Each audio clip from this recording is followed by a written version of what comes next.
Welcome to our channel Learn with Ease. In this video, we will talk about the recent flash floods in Himachal Pradesh, and we will try to understand the reason behind the increased frequency and intensity of such events. So let's get into it.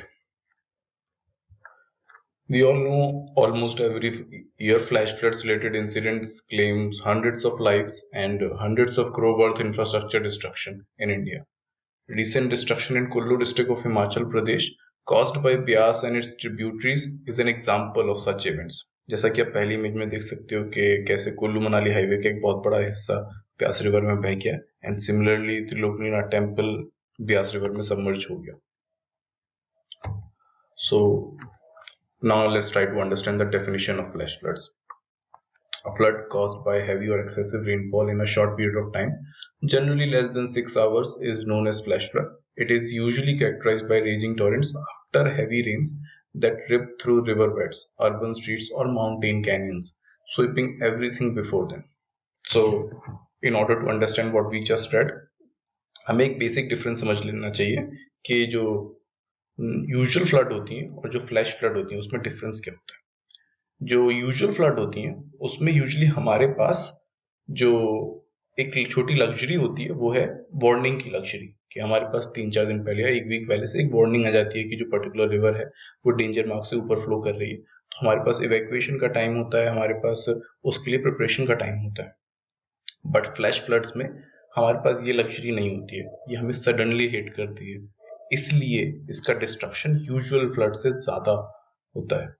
ये आप आगे भी पढ़ सकते हो कि they can occur in even few minutes और hours without any warning. तो आप समझ सकते हैं कि जो चीज मिनट्स में ट्रिगर हो सकती है उसका डिस्ट्रक्शन लेवल क्या होगा. So moving forward, various factors like rainfall, topography, soil, vegetation, drainage system, etc. determines the intensity of flash flood and extent of its impact. So जितने भी फैक्टर्स हैं, जैसे माउंटेन का जो स्लोप है, वहाँ की सॉइल कैसी है, वहाँ की टोपोग्राफी कैसी है, वहाँ की वेजिटेशन कैसी है, वहाँ का ड्रेनेज सिस्टम कैसा है, ये सब डिसाइड करते हैं कि जो फ्लैश फ्लड है उसकी इंटेंसिटी कैसी होगी, उसका डिस्ट्रक्शन किस लेवल का होगा. क्योंकि अगर स्लोप ज्यादा है तो पानी जल्दी वैली में आएगा और उतनी तेजी से फनल होगा. तो ये सारी चीजें मिलकर डिटरमाइन करेंगे कि जो फ्लैश फ्लड है उसकी इंटेंसिटी क्या होगी.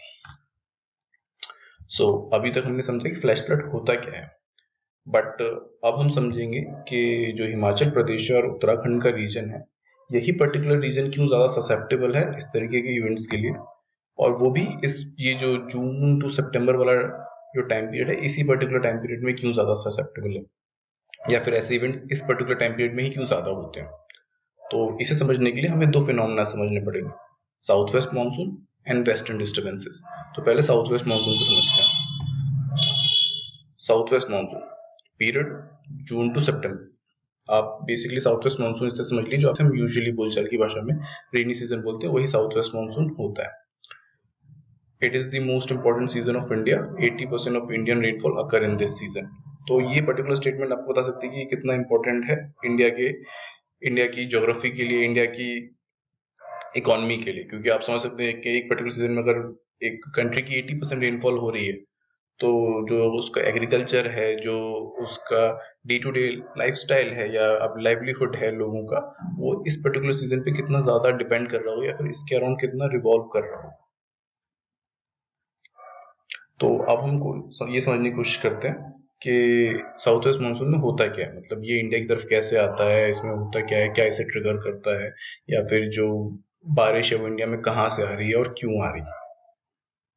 तो इस चीज को समझने के लिए आपको एक चीज समझनी पड़ेगी कि आप पहले इस चीज को, आप सबको पता होगा कि जो ट्रॉपिक ऑफ कैंसर है वो इंडिया को बीच में से कट करती है. गुजरात, मध्य प्रदेश और छत्तीसगढ़ होते हुए, त्रिपुरा होते हुए इंडिया को ऑलमोस्ट बीच में से कट करती है. और आपको एक और चीज समझनी पड़ेगी, या फिर आपको ऑलरेडी पता होगी कि जो सन है वो ट्रॉपिक ऑफ कैंसर से ट्रॉपिक ऑफ कैप्रिकॉर्न के बीच में मूव करता है. और जब नॉर्दर्न हेमिस्फीयर में समर होती है तो जो सन होता है वो ट्रॉपिक ऑफ कैंसर के आसपास होता है. यही जो जैसे हम जो हमारी इंडिया की समर है या फिर जो नॉर्दर्न हेमिस्फीयर की समर है, उसमें जो सन है वो ट्रॉपिक ऑफ कैंसर के आसपास होता है. तो जब सन ट्रॉपिक ऑफ कैंसर के आसपास होता है तो उसकी हीट की वजह से एक लो प्रेशर जोन क्रिएट होता है इस पर्टिकुलर एरिया में. जिसे हम ITCZ भी बोलते हैं, इंटर ट्रॉपिकल कन्वर्जेंस जोन। अब इसे ITCZ क्यों बोलते हैं? क्योंकि जब सन जो लो प्रेशर जोन क्रिएट करता है, उस पर्टिकुलर लो प्रेशर जोन को भरने के लिए आसपास की जो हाई प्रेशर जोन्स हैं वहां से जो ट्रेड विंड्स हैं वो इस तरफ अट्रैक्ट होती हैं, नॉर्थर्न हेमिस्फीयर में भी और साउदर्न हेमिस्फीयर में भी। तो ये जो ट्रेड विंड्स कन्वर्ज होती है इस पर्टिकुलर एरिया में, इसलिए इसे इंटर ट्रॉपिकल कन्वर्जेंस जोन भी बोलते हैं।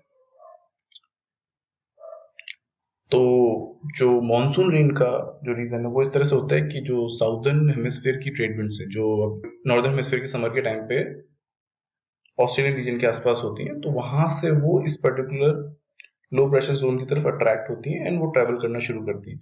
तो जब वो ऑस्ट्रेलियन रीजन से ट्रैवल करती हैं तो वो पहले तो वो नॉर्थ वेस्ट रीजन की तरफ ट्रैवल करती हैं, क्योंकि जो कोरियोलिस फोर्स है वो साउदर्न हेमिस्फीयर में वो लेफ्ट साइड पे होता है मूविंग डायरेक्शन के, तो सबसे पहले वो नॉर्थ वेस्ट डायरेक्शन में मूव करती हैं। बट जैसे ही वो इक्वेटर क्रॉस करती हैं उनका डायरेक्शन नॉर्थ ईस्ट हो जाता है। ऐसा क्यों? क्योंकि जो कोरियोलिस फोर्स है नॉर्दर्न हेमिस्फीयर में वो राइट हैंड साइड पे, और यहीं पे इस मानसून का नाम पड़ता है साउथ वेस्ट मानसून। क्यों? क्योंकि जो डायरेक्शन है वो साउथ वेस्ट से नॉर्थ ईस्ट की तरफ है। तो यूजुअली हम ज्योग्राफी में जब नेमिंग करते हैं किसी चीज की, तो वो सोर्स की डायरेक्शन से करते हैं, डेस्टिनेशन की डायरेक्शन की तरफ नहीं।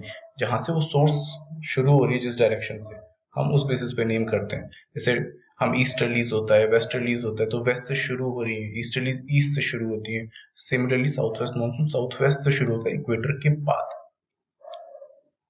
तो ये साउथ वेस्ट मानसून है जो इंडिया की तरफ ट्रेवल करता है। तो जब ये इंडिया की तरफ आता है तो आप सामने मैप में देख पा रहे हैं कि ये दो ब्रांचेस में डिवाइड हो जाता है, Arabian sea branch and bay of Bengal branch. तो जो अरेबियन सी ब्रांच है वो वेस्टर्न घाट्स को हिट करता है और गुजरात और राजस्थान वाले अरावलीज एरियाज में एंटर करता है। और आप ये मान के चलिए कि जो वेस्टर्न घाट्स का जो मेजोरिटी ऑफ रेनफॉल है वो इसी पर्टिकुलर ब्रांच के थ्रू होता है। और जो बे ऑफ बंगाल ब्रांच है वो नॉर्थ ईस्ट और ईस्टर्न पार्ट ऑफ इंडिया में एंटर करती है, और फिर वहां से वो ट्रेवल करते हुए बिहार, उत्तर प्रदेश और हिमाचल और उत्तराखंड के रीजन में जाती है। और यहाँ पे आपको एक और कॉन्सेप्ट आप समझ सकते हैं, इस तरह से देख सकते हैं कि जो ITCZ है वो एक स्ट्रेट लाइन नहीं है इक्वेटर की तरह। इक्वेटर एक इमेजिनरी लाइन है जो हमने अपनी अंडरस्टैंडिंग के लिए बनाई है, बट एक ITCZ क्या है, वो एक फिनोमेना है। तो उसको वो काफी चीजों पे डिपेंड करता है सन के साथ साथ। तो जो लोकल कंडीशंस हैं उसके पे भी डिपेंड करता है, कहाँ पे लैंड मास है, कहाँ पे सी है, उस हिसाब से ये एक जिगजैग लाइन की तरफ मूव करता है। इसलिए वैसे तो हमारी जो ट्रॉपिक ऑफ कैंसर है वो मध्य प्रदेश और गुजरात वाले एरिया से निकलती है, लेकिन ITCZ हिमालयन फुटहिल्स तक जाता है। इसीलिए जो साउथ वेस्ट रेनफॉल है वो हिमालय तक जाता है। और क्योंकि Himalaya as a barrier act करता है इस रेनफॉल या फिर इन पर्टिकुलर विंड्स के लिए, तो वहां पे उस बैरियर की वजह से ज्यादा रेनफॉल होता है। क्योंकि अगर आपने कॉन्सेप्ट पढ़ा हो ओरोग्राफिक रेनफॉल का, कि अगर कोई बैरियर हो तो वहां पे ज्यादा रेनफॉल होता है, क्योंकि जो पर्टिकुलर क्लाउड्स हैं वो उस बैरियर को क्रॉस नहीं कर पाते। तो अब हमने चीज को समझी कि इंडिया में ये साउथ वेस्ट मानसून कैसे एंटर करता है, कैसे रेनफॉल करता है। अब हम ये चीज समझते हैं कि वेस्टर्न डिस्टर्बेंस कैसे एक्ट करता है। आप इस पर्टिकुलर स्लाइड में वही चीजें पढ़ सकते हैं जो मैंने अभी एक्सप्लेन की हैं। वेस्टर्न डिस्टर्बेंस और extra tropical cyclones that develop in Mediterranean sea. तो आप ये डायग्राम में भी देख सकते हैं कि जो इनका जो डेवलपमेंट है वो मेडिटेरियन सी में हो रहा है, फिर वहां से वो ट्रेवल करना शुरू करते हैं इंडिया की तरफ, ईरान, पाकिस्तान, अफगानिस्तान, इस पर्टिकुलर रीजन से। इस पूरे कॉन्सेप्ट में आपको एक इंपॉर्टेंट चीज समझनी पड़ेगी कि जो जिस चीज की वजह से वो इस तरफ ट्रेवल कर रहे हैं उसका नाम है सब ट्रॉपिकल वेस्टर्ली जेट। जो इसका कैरियर है इस पर्टिकुलर एक्स्ट्रा ट्रॉपिकल साइक्लोन का वो है सब ट्रॉपिकल वेस्टर्ली जेट।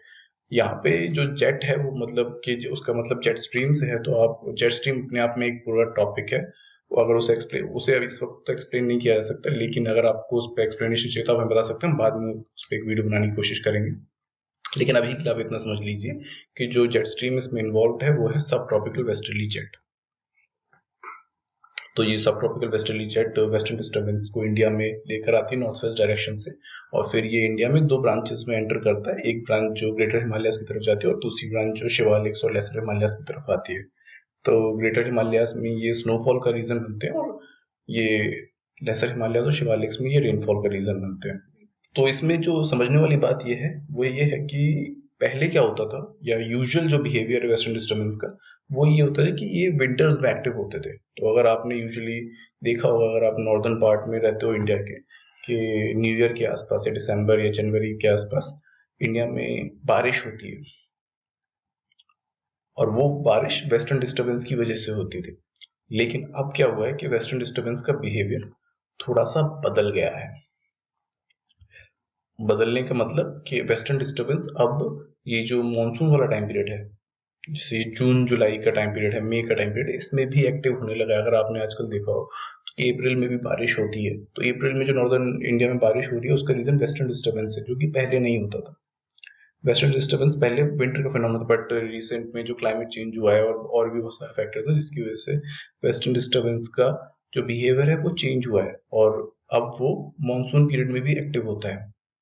और इस वजह से जो चीज होती है कि मानसून, साउथ वेस्ट मानसून और वेस्टर्न डिस्टर्बेंस का इंटरेक्शन, वो भी इस पर्टिकुलर रीजन में, जो हिमाचल और उत्तराखंड का रीजन है, जो क्रिएट करता है क्लाउड बर्स्ट जैसे इवेंट्स। आपने क्लाउड बर्स्ट वाला टर्म काफी बार सुना होगा, न्यूज में काफी सुना होगा कि बादल फट गए और ऐसे। तो होता क्या क्लाउड बर्स्ट में कि बहुत छोटे से टाइम पीरियड में बहुत ज्यादा बारिश। तो जब इतनी ज्यादा बारिश एक बहुत सारे छोटे टाइम पीरियड में होती है, तो जैसे जो माउंटेन रीजन वहां पे वाटर को होल्ड कर पाना उस पर्टिकुलर रीजन की कैपेसिटी से बाहर हो जाता है, और फिर ये फ्लैश फ्लड जैसे इवेंट्स क्रिएट होते हैं। फिर आप देख सकते हो कि उस वाटर की इंटेंसिटी कितनी तेज होती है। अगर आपने वीडियोस वगैरह में देखा हो कि गाड़ियां और पूरे के पूरे घर बह जाते हैं, जैसे वो वेटलेस हो। तो आप अब आपको ये चीज समझ में आ रही होगी कि कैसे ये दो particular phenomena, south west monsoon और वेस्टर्न डिस्टर्बेंस, कन्वर्ज करके ऐसे इवेंट्स या ऐसी सिचुएशंस क्रिएट करते हैं जिस वजह से फ्लैश फ्लड जैसे फिनोमेनाज या इवेंट्स क्रिएट हो पाते हैं या फिर ट्रिगर होते हैं। और अगर आप में, जैसे इसमें ये स्लाइड में लिखा हुआ है केदारनाथ ट्रेजेडी, तो जो केदारनाथ ट्रेजेडी में हुआ था वो भी इसी का एक एग्जाम्पल था, ऐसे ही इवेंट का। इन दो फिनोमेनास के साथ साथ बाकी चीजें भी बहुत इफेक्ट डालती हैं इस तरह के इवेंट्स में, जैसे कि वहां पे कितनी स्ट्रीम्स हैं, वहां पे जो जो रिवर है उसका ड्रेनेज सिस्टम कैसा है, या जो इंफ्रास्ट्रक्चर डेवलपमेंट है उस पर्टिकुलर वैली में वो कैसा है, ताकि हम जो डिस्ट्रक्शन है उसके एक्सटेंट को कम या ज्यादा कर सकें। हमारी प्रिपरेशन पहले से कितनी है, ये सब इस चीजें डिसाइड करती हैं कि जो फ्लैश फ्लड जैसे इवेंट्स हैं वो कितने ज्यादा डिस्ट्रक्टिव होंगे। सो बेसिकली यही फ्लैश फ्लड का बेसिक्स है, और मतलब उसके इफेक्ट्स हैं आपको, और कैसे वो क्रिएट होती है या फिर कैसे वो ट्रिगर होती है उसके बारे में मैंने बताने की कोशिश की है। बाकी इसके आगे मैंने कुछ पर्टिकुलर टर्म्स की मीनिंग और डेफिनेशन डालने की कोशिश की है, जैसे जेट स्ट्रीम जो मैंने बात की, ट्रेड विंड्स और ITCZ। अगर आपको उसमें कुछ समझ में आए तो आप यहाँ पे पढ़ सकते हैं। ब्यास रिवर की भी थोड़ी बेसिक इंट्रो डालने की कोशिश की है। इसके अलावा अगर आपको इस पर्टिकुलर टॉपिक में कहीं पे कुछ चीज समझ में ना आई हो, या फिर कोई और टॉपिक पे आपको वीडियो चाहिए, तो आप हमें बता सकते हैं। बाकी you can subscribe learn with ease for more such videos. Thank you.